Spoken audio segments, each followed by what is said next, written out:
আকুল প্রাণে আজর নয়নে চাহিয়া উম্মতের পানে আকুল নয়নে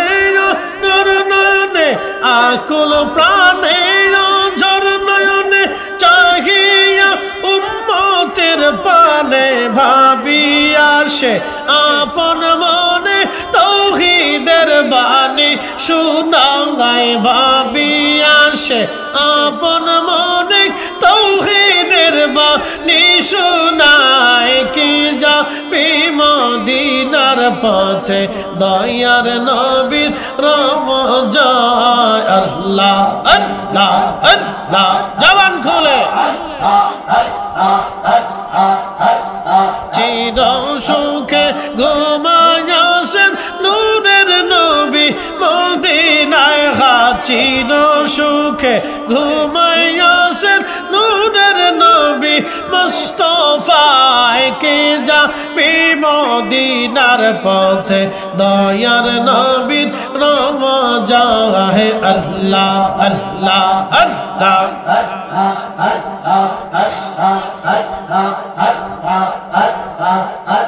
দুয়ার শেষে ভাটা পড়ল চিন্তা করলি না রে মওয়ান আল্লাহ আল্লাহ যাইতে হইবে গরস্থানে আসিলে তোমার সমন যাইতে হইবে কবর দেশে আসিলে তোমার সমন জুয়ার শেষে বাটা পড়ল চিন্তা করলি না রে মওয়ান আল্লাহ আল্লাহ মাটির পিঞ্জিরা খানি মাটিতে মিশিবে জানি মাটির পিঞ্জিরা খানি মাটিতে মিশিবে জানি সেবা যত্ন করলি তারে তেল দিয়া আশায় জুয়ার শেষে পাটা পড়ল চিন্তা করলি না রে মওয়ান আল্লাহ আল্লাহ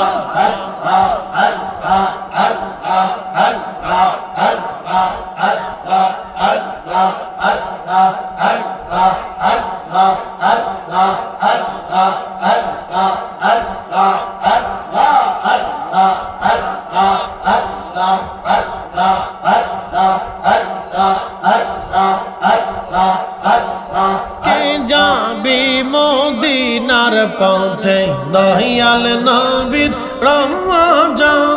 চির সুখে ঘুমাইয়াছেন দিনের নবী মুস্তাফা ঘর চির সুখে ঘুমাইয়াছেন নূরের নবী মুস্তাফা কে যাবি মদিনার পথে দয়ার নবীর রমজান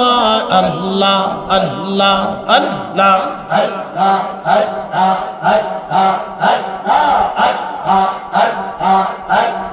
এই জগৎ হারাইবা বলে ঘরে ঘরে প্রেম বিলাইলা এই জগৎ হারাইবা বলে ঘরে ঘরে প্রেম বিলাইলে সে নামে যার মন মজিলে পলকে সে উড়ে জাগায় সেই নামে যার মন মজিলে পলকে সে মদিনায় যায় কে যাবি মদিনার পথে দয়াল নবীর রমজান আল্লাহ আল্লাহ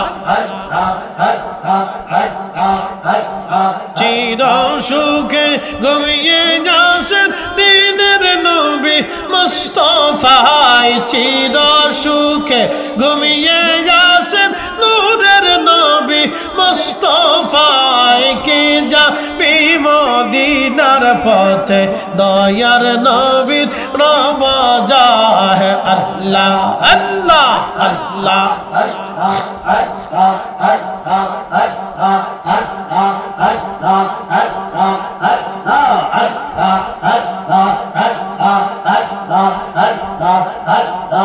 আল্লাহ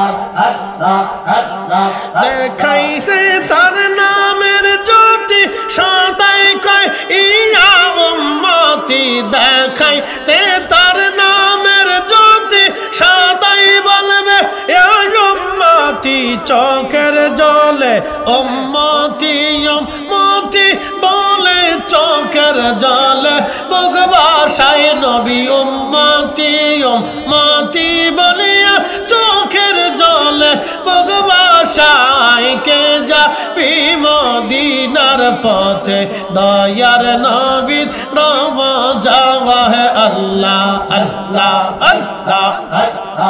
আল্লাহ আল্লাহ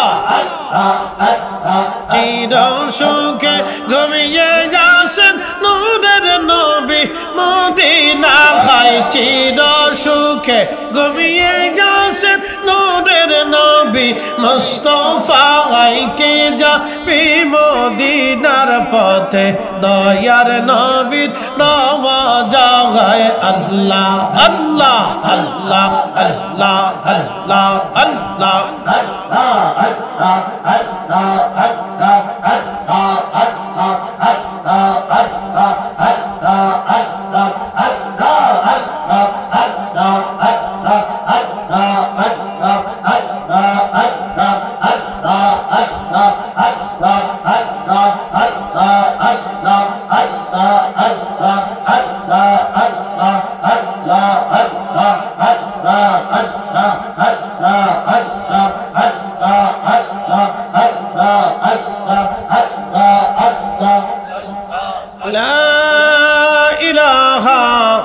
ইল্লাল্লাহু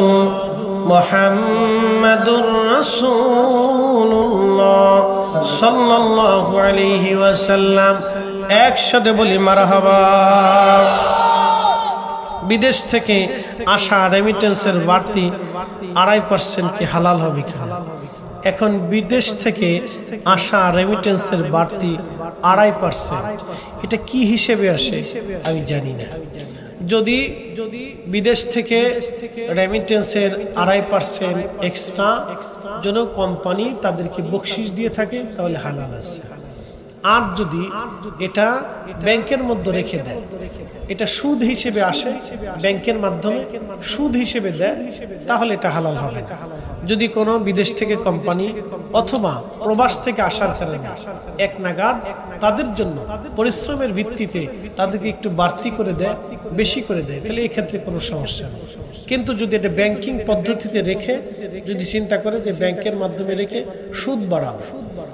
তাহলে এটা হালাল হবে না। সুদের ভিত্তিতে আসলে সাথে সাথে দিয়ে দেয় না, আচ্ছা সাথে সাথে সাথে দিয়ে দেয়, এটা বোনাস হিসেবে দেয়, তাহলে এটা হালাল আছে, অসুবিধা নেই। বোনাস হিসেবে দিলে কোনো সমস্যা নেই। যেমন আপনারা মাঝে মধ্যে আমরা দিয়ে দেন, হুজুর এই যে হাদিয়া দিলাম আর এই যে বকশিশ, এটা যেরকম হালাল, রেমিটেন্সের ওনাদের জন্য এটা হালাল, কোনো অসুবিধা নেই, নিবেন খাবেন।